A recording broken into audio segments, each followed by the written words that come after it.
什么人做的蛋糕能价值20万？就连马云都得排队购买。他就是在世界翻糖蛋糕大赛中碾压一众国外选手的周易，凭借中国风的蛋糕独领风骚，夺得金奖。因为太过强悍，一度被禁赛。他将西方的翻糖与中国的面塑融合，用蛋糕雕塑出少女时的武则天，眼波含情，明眸皓齿，仿佛活了一般。最绝的是笼在美人身上的蝉衣，薄如蝉翼，还微微透出皮肤的粉嫩。因为太过真实，裁判一度认为周易在作弊。然而在试吃了一片衣角后，当场打脸，并不得不承认确实是用翻糖做的。凭借这个作品，2017年的国际蛋糕金奖被周易稳稳拿下。甚至有人出价20万想要买下这个蛋糕。除此之外，他耗费4个月时间，把飞天女神和山海经瑞兽融为一体，姿态优美的敦煌神女和长着翅膀的异兽文瑶鱼，两大国风元素的完美融合，让网友直呼舍不得下嘴。大到琵琶，小到发髻，人物的唇膏，脸上的一抹腮红，蛋糕所见之处的每个细节都极其考究，整个场景浑然一体，仿佛天成，让人无法相信这是一块蛋糕。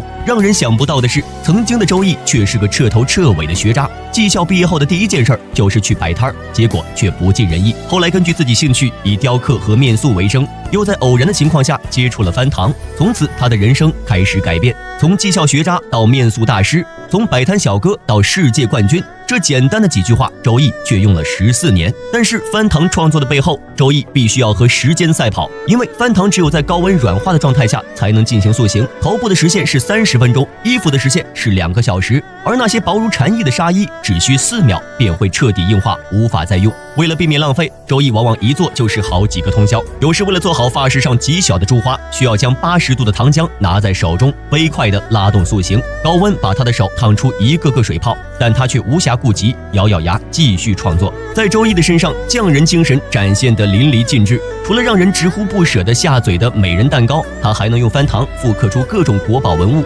青铜后母戊方鼎、芭蕉纹梅瓶、击鼓说唱俑、珐琅燕子耳冠。因为太过逼真，还被网友调侃，把这些东西拿到潘家园，看看有没有人能认出来。最后，如果你真的花20万买下周易的一个作品，你会吃掉它吗？谁说面膜只能给人做？老人用宣纸给佛像做了个全身面膜，难道佛像也需要保养吗？其实这是将3维佛像做成2维图像的拓印过程。中国传承1000年的拓印技艺，就像电脑中的复制粘贴，只需将宣纸贴在碑文或者石壁上，通过刷子、木锤等工具，不仅可以将石碑上的文字复刻到拓片上，就连碑文上的线条、纹理以及风化程度都能呈现出来。它比任何照相机或者3D 扫描机都要精确。然而，中国自古传下来的平面拓印使用场景很狭窄，无法对3维立体的文物进行复刻，因为立体的东西会将宣纸顶破，曾被很多专家认为3维拓印是不可能的。但是农民工出身的李仁清偏不信邪，经过他20年的摸索，3维立体拓印法竟真的被他研究出来了。今天，李仁清要拓印这座来自北魏时期的释迦摩尼像。佛像高6米，历经1500年风吹雨蚀，依然法相丰腴。李仁清拿出刷子，先将佛像表面的灰尘清扫干净，然后经过仔细的测量和布局，把湿度合适的宣纸铺满大佛的脸上和身上。不同于平面拓印，佛像凸起的部位需要用剪刀仔细地剪开。它是一个剖心的。假如果要是我们把这个纸铺满的话，但是一撑开，它会变成这么大了。等于说它这个鼻子已经就走心了。当我们把这2个纸拼到一起的时候呢，刚好是这个鼻子的从这个点结合到这个的宽度。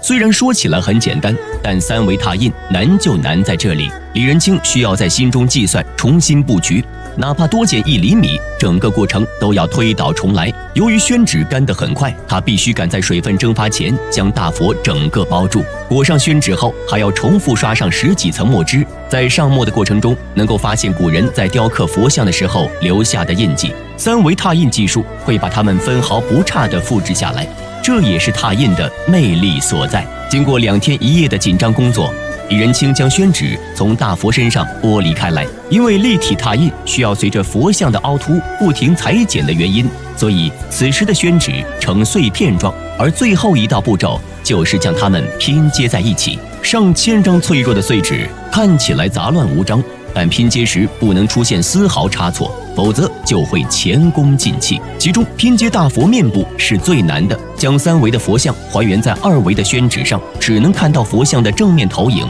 为了达到立体效果，尺寸的把握尤为重要。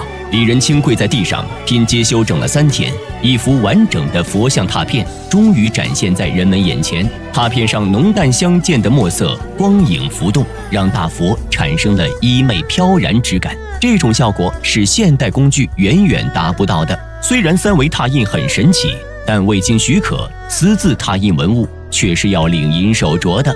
能让一根破竹子卖到上万块的中国手艺，却被日本发扬光大，而在国内几乎失传。这种用竹子做的鱼竿名为并济竿，又叫插节竿，因制作工艺复杂，如今在国内濒临失传。为了改变这一现状，90后薛磊苦学5年，重新复原了中国传承1000年的竹鱼竿手艺。竹子必须选用产自秦岭山脉的箭竹，因高海拔高，又常年风雪覆盖，竹子的纤维更紧密，是制作鱼竿的上等材料。但砍回来的竹子不能直接使用，必须经过大量的筛选，挑出又圆又直且每一根竹节长度都一样的竹子。所以别看薛磊的家里堆放了成千上万根竹子，能用的却没有几根。不仅如此，经过筛选后的竹子还需持续阴干2年半以上才能使用，因为竹子的生长过程中总会因交友不慎而出现弯曲的现象。想让竹子达到完美的直线，烤竹子是必不可少的工序。高温的刺激会让竹子在短时间内变软，这时薛磊使用木质矫正器作为调制工具，将竹筒质一点一点掰直。薛磊的邻居很热情，每次都会在烤竹子的时候过来帮忙。烤竹子还是烤点板的来吃嘛？来哇，我帮你烤过来。你板的烤的时候嘛，你口开嘛？你开嘛讲究嘛？等一下你把这铁。接下来，传统鱼竿的制作才真正开始。用刀片将连接端口的竹皮刮掉，这是为了给缠玉口线做准备。打磨光滑后，在表面刷上一层大漆进行打底，然后用蚕丝将玉口全部缠住。蚕丝有着耐高温、耐腐蚀的作用，让鱼竿在使用中不会轻易断裂。缠完线之后，还要再涂抹一次大漆，才能将蚕丝牢牢固定在玉口处。等待阴干2周后，就可以进行通结的工序了。通结就是把竹子的内部打通，可以把细竹子藏在粗竹子里面，完美解决了钓鱼佬的收纳问题。这也是插节竿名字的由来。在这个过程中一定要小心，稍有失误，所有工序都要推倒重来。广东产的茶竿竹是制作干烧的最佳材料，将竹子片成2厘米厚度，然后修成圆形，根据合适大小再把竹子拉细绞直，直到干烧富有弹性，就制作完成了。接下来握把的制作是尤为关键的一步，握把的手感、力量的传递与咬没咬钩，富有经验的钓鱼人仅通过握把就能知道得一清二楚。而握把的样式更是多种多样。薛磊最拿手也是最惊艳的，就是使用中国传统螺钿工艺来制作握把，将来自深海的发光贝壳切成长条状，然后仔细地贴在握把上，通过上漆打磨后形成一层精美的图案。一把价值上万块的传统竹鱼竿就制作完成了。最后，你们觉得这根鱼竿可以钓起多重的鱼呢？女人悄悄带着一个男人进了自己的房间，接下来男人必须要抓紧时间，在天亮之前离开。这种看似见不得光的行为，他们已经持续了7年。因为根据当地的习俗，男人只能在晚上才能和心爱的女人见面。他们是我国西南地区的少数民族摩梭族，自古以来，他们一直奉行着走婚的习俗，男人终身不娶，女人终身不嫁。男人们只能通过木质招离的走访来实现男女双方的结合。这种婚姻不需要考虑双方的经济条件，因为不结婚，所以男方不用给彩礼，甚至生下来的孩子也不用男方负责，一切由女方接管。这里仍然保留着母系社会的一些习俗，可能因为男女双方没有经济约束，他们可以不只有一个走婚对象。在走婚的过程中，所有行动都需要悄悄地进行，比如男方会带一种特制肉丸，将肉丸喂给女方家的狗吃，否则狗就会叫。如果被别人发现男人在走婚，女方的家人会觉得不被尊重，所以几乎每个摩梭族男人都练就了一手爬墙和躲看门狗的好功夫。年轻人们会在一些节日晚会上相互表达爱意，如果情投意合，就可以去女人的闺房洞房花烛夜。这里女性的地位非常高，在情感问题上有很多发言权。当双方的关系没有那么亲密时，女方会选择结束这段关系，男人也不需要对女人负责。在孩子出生后，由女方家庭抚养孩子。眼前这个抱着孩子看电视的女人叫阿玉，她和祖母、母亲、舅舅生活在一起。虽然母亲是一家之主，但舅舅是家里不可缺少的角色。对于小孩来说，家里的唯一的男性长辈就是舅舅。所以在摩梭族的文化里，舅舅的地位是很高的，舅舅掌管礼仪，母亲掌管财富，家庭成员之间的分工非常详细和合理，他们做好各自的职责。年迈的父母会为劳作的儿女烧水，舅舅负责家里田地的耕种，母亲在家里喂养牲畜。摩梭人在这样的大家庭生活得十分幸福，他们没有利益纠纷，一起劳作，团结友爱。夜幕降临，阿育的爱人从自己家出发了，他将要去阿育家走婚，两人离得非常远，需要骑30公里的摩托车才能到。男人来了后，阿育将他带进阁楼，他们7年间一直都是这样生活。第二天，阿育和同村的女人都换上鲜亮的摩梭族衣服去庙里祈祷、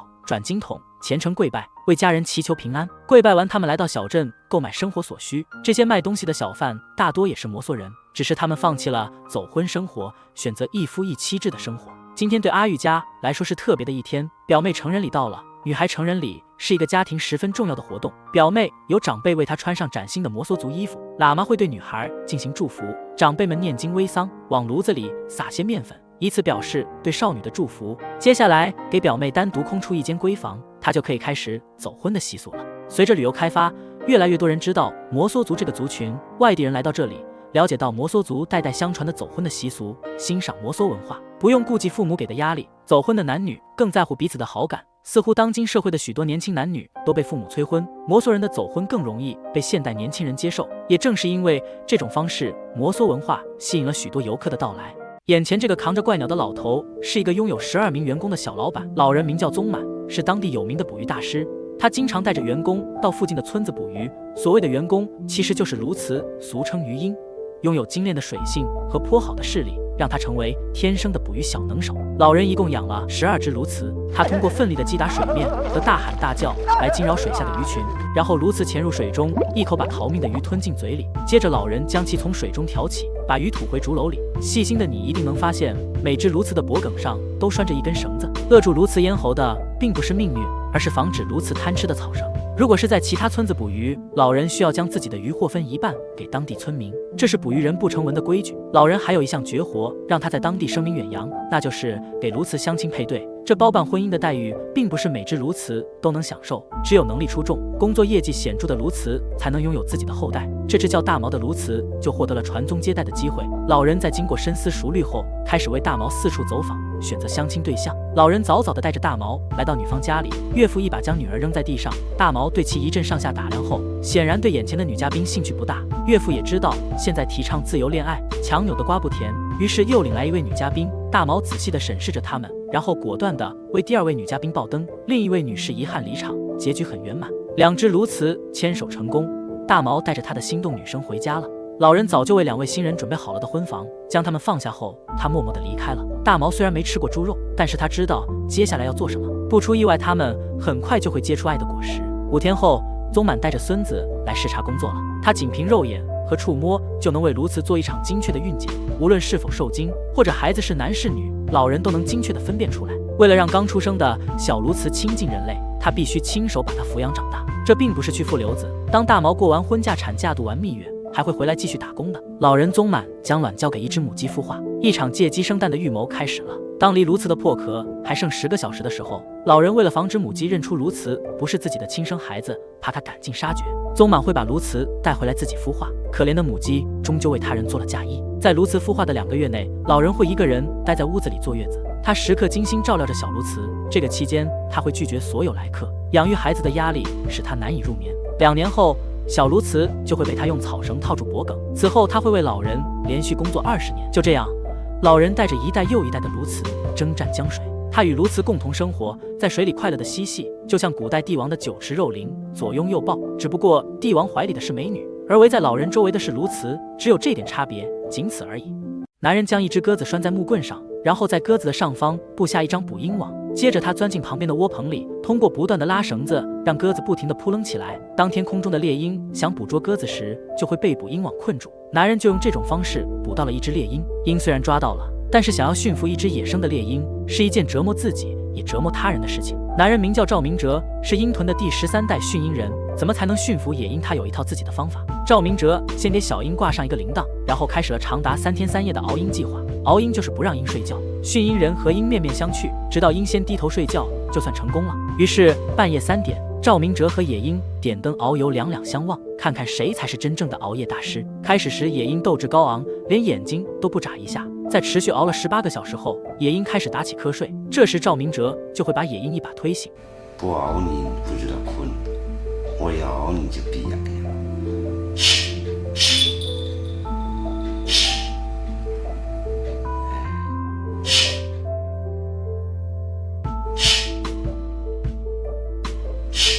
还好野鹰不会说话，不然赵明哲双亲不保。就这样一直熬了3天3夜以后，野鹰总算服了，他终于承受不住这非人的折磨，低头向赵明哲认怂。然而这并不是驯鹰的全部，这几天熬鹰的折磨让这只野鹰掉了2两的膘。赵明哲对此很不满意。作为一只猎鹰，需要有着严格的身材管理，体脂率必须控制得精准。如果猎鹰脂肪过多，就会导致动作迟缓，无法捕猎。最关键的是，让鹰一直保持在饥饿状态，它才能够更加的驯服，捕猎也会更加的积极。接下来，赵明哲将一块裹满稻草的肉喂给了野鹰。这是什么阳奉阴违的黑心饲养员？原来，由于鹰的身体构造根本无法消化稻草，从而会被野鹰从嘴里吐出来。赵明哲捡起稻草，拿在手里看了看，里面挤出的都是鹰肚子里的油脂。通过这种方法，可以让其迅速瘦身，重新拥有紧实的肌肉。只是这种减肥的方法，怎是一个很自了得？减肥之后，驯鹰并没有结束，他每天训练小鹰飞到他的身边，从短距离不断的拉长，经过反复的训练和 PUA，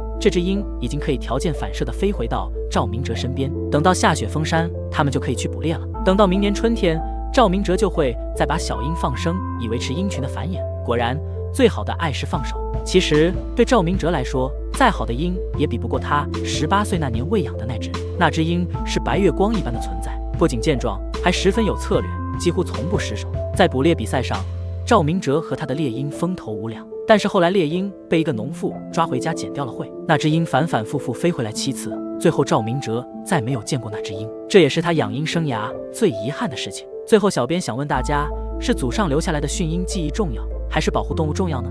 你见过趴在地上过马路的吗？这可不是什么行为艺术，而是朝圣者5步一拜10步一跪的礼仪。从距离拉萨2100公里的家中出门，这段旅程仅靠步行就已十分漫长，他们还必须在徒步中叩拜10万次，每一次身体都要完全接触地面，以表示自己的崇敬和诚心。要想跪完这么长的距离，朝圣者要做好充分的准备。他们将皮革钉在厚厚的木板上，制成跪拜用的木手套。像这样厚的手套，他们至少要准备50副，一切准备妥当。妻子为他们打包好路上吃的粮食，在风雪中目送着朝圣者们远去。为了保护身体和关节，他们还缝制了皮围裙。皮围裙每100公里就会更换一次，假如磨破了，就用橡胶皮补上继续使用。朝圣者跪拜前的3次合十轻叩，代表人的身心和言行通过与大地进行亲密接触，表示自己的敬畏和诚心。当他们以这种最虔诚的姿态穿越田野、村庄，抵达公路时，漫长的朝圣旅途才刚刚开始。在一望无际的雪山上，他们如何解决食宿问题呢？其实，在朝圣者背后，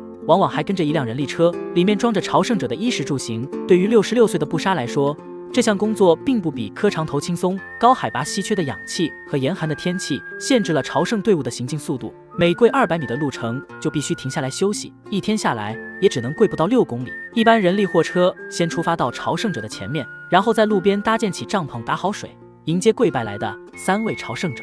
青稞面团配上茶水，这便是他们的全部食物。长时间的跪拜磕破了朝圣者的额头，每一次伤口的愈合都让皮肤变得越来越坚硬，所以每个朝圣者的额头上都有一个黑色的痣。之前准备的木手套已经被磨平的差不多了，朝圣者掀起裤腿，膝盖上的水泡清晰可见。他们所穿的皮围裙随着橡胶片的缝补也变得越来越厚重。这并不只是身体的磨砺，更是心灵上的苦修。每一次叩地都离远方的信仰更进一步。5400米高的米拉山是朝圣路上最大的困难，但朝圣者不会选择绕行，他们相信朝圣途中承受的苦难越多，就越能洗涤罪孽。等朝圣者抵达米拉峰时，已经是午后了。他们携带的粮食还剩下牛肉干和一点面团。虽然每个人的身体都疲惫不堪，可他们的眼神中却充满了奇异的光芒。随着大地回春，拉萨也出现在朝圣者眼前。他们继续磕长头，以这种方式穿过大街小巷，一直来到布达拉宫，这座代表着藏传佛教的宫殿，强烈地吸引着每一个藏民。在人群中，朝圣者们向最后的目的地出发，经过186天的长途跋涉，他们穿越2100公里的距离，来到了藏传佛教的第一寺庙大昭寺。下午5点，厚重的大门徐徐打开，朝圣者们露出喜悦的表情，前来祈祷跪拜这座有着1400年历史的文成公主像。跪拜完成后，朝圣者们来到大昭寺门口磕长头。对于他们来说，朝圣远没有结束，他们只是从这里踏上了新的朝圣之路。皇帝写字的纸竟然是用尿做的，这听起来似乎有些天方夜谭。谁会想到把尿做成纸，竟然还敢献给皇帝用呢？其实，皇帝用的这种纸叫做富阳竹纸，早在宋代时就已经名满天下，因其不受虫蛀和不会变色的特点，成为皇上奏章和科举考试的首选用纸。可谁又知道，要想制作一张富阳竹纸，童子尿竟然是关键原料。每当造纸旺季来临时，杭州富阳当地的童子尿就会成为抢手货，单单1桶尿甚至能卖到500元的高价。我的行不行的？不行的，不行的，你大人的肯定不行的，这个不是童子尿，我们不要。那么如何把童子尿做成富阳竹纸呢？其实也不难，只需要经过灼竹、削青、烤白、蒸煮、翻摊、淋尿等72道工序。首先，并不是每一根竹子都适合造纸，材料必须选用当年生长的嫩毛竹，将其削青去皮后，然后反复捧摔和捶打，直至打散打烂为止。接下来，将打烂的竹坯放在清水中浸泡20天，然后移到石灰池内，通过碱性的石灰去除竹料中的酸性物质，把这些竹料煮熟后，接下来主角登场。师傅将竹料摆放在盆中，提来1桶价值500元的童子尿，然后舀起一勺，慢慢的浇在竹料上。在这个过程中，手要稳，速度要慢，尽量让每一根竹料都能接受童子尿的洗礼。至于为什么用童子尿，师傅对此有着独到的见解。童子尿呢，就是考虑到小孩子就消化力特别强，所以说它的尿液里面呢，就是这个菌呢更丰富，那有益于就是来教化。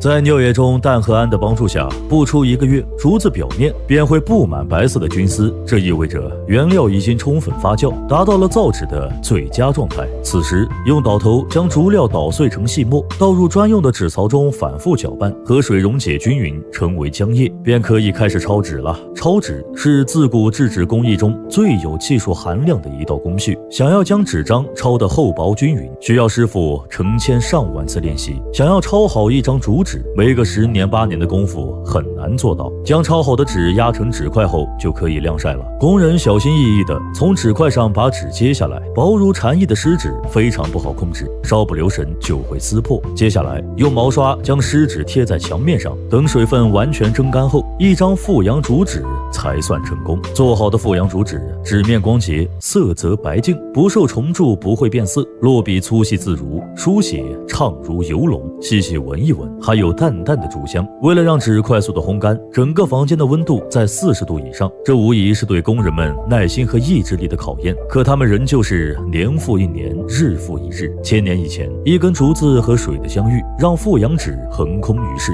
1000年后，富阳人仍旧坚守着竹纸的技艺，这或许就是传承的意义吧。最后，能和皇帝用同一张纸，你想不想试试呢？